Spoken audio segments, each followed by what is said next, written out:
যুক্তরাষ্ট্র ও ইসরায়েলকে দাঁতভাঙা জবাব দিতে প্রস্তুত ইরান, এমন কড়া হুঁশিয়ারি উচ্চারণ করেছে মধ্যপ্রাচ্যের দেশটি তেহরান।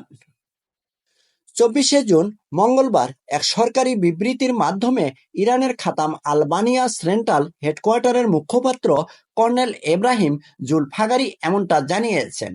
ওই দিন কর্নেল জুলফাগারি বলেন, যদি যুদ্ধবিরতি ভাঙ্গা হয় সেক্ষেত্রে জায়ান গোষ্ঠী তেল আবিবের মতো যুক্তরাষ্ট্রকেও অপরাধী ইহুদি শাসক গোষ্ঠীর পরিণতি ভোগ করতে হবে এবং ইরানি সশস্ত্র বাহিনীর শক্তিশালী প্রতিরোধের মুখোমুখি হতে হবে।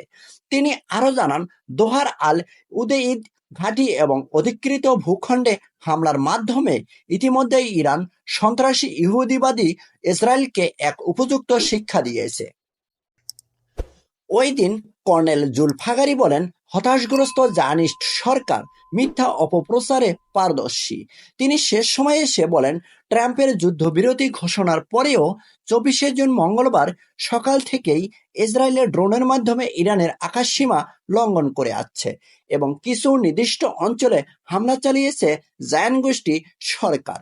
তবে ইরানের সশস্ত্র বাহিনী শত্রুর পক্ষে যে কোনো আগ্রাসনের জবাব সম্পূর্ণরূপে প্রস্তুত রয়েছে বলে জানিয়েছেন তিনি।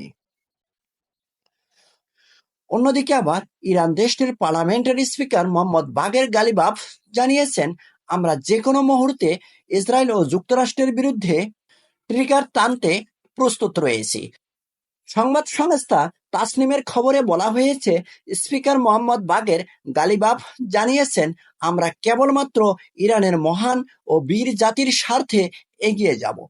তবে সন্ত্রাসী জায়ানবাদী ইসরায়েল ও তার মিত্রদের প্রতি আমাদের অবিশ্বাস চিরকাল থেকেই যাবে।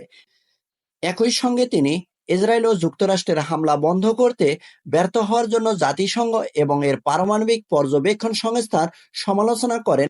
অন্যদিকে আবার কাতার ভিত্তিক সংস্থা আল জাজিরা থেকে নেয়া যুদ্ধবিরতি কার্যকরের পর ইসরায়েলের প্রধানমন্ত্রী বেনিয়ামিন নেতানিয়াহু বলেছেন, ইরান যদি পারমাণবিক কর্মসূচি আবারও নির্মাণের চেষ্টা করে সেক্ষেত্রে ইসরায়েল আবারও হামলা চালাবে। এর প্রতিক্রিয়ায় ইরানের ইসলামিক রেভলিউশনারি গার্ডস কর্পস জানিয়েছে, যুদ্ধবিরতি কার্যকর হলেও তারা সর্বোচ্চ সতর্ক অবস্থানে রয়েছে। ইরান স্পষ্ট করে জানিয়ে দিয়েছে, যদিও বর্তমানে শান্তি চুক্তি কার্যকর রয়েছে, তবে শত্রুপক্ষের প্রতিটি পদক্ষেপ কড়া নজরদারির মধ্যে রাখা হয়েছে বলে জানিয়েছেন তারা। প্রয়োজনে কঠোর সামরিক প্রতিক্রিয়াও জানানো হবে। সম্প্রতি 13 জুন থেকে শুরু হওয়া ইসরায়েলি হামলায় ইরানের এখন পর্যন্ত প্রাণ হারিয়েছে 400 জনেরও বেশি মানুষ, যার মধ্যে রয়েছে 13 জন শিশু। আহত হয়েছেন প্রায় 3000 ইরানি পাল্টা আক্রমণে ইসরায়েলের প্রাণ গেছে অন্তত 28 জনের। সূত্র আল জাজিরা।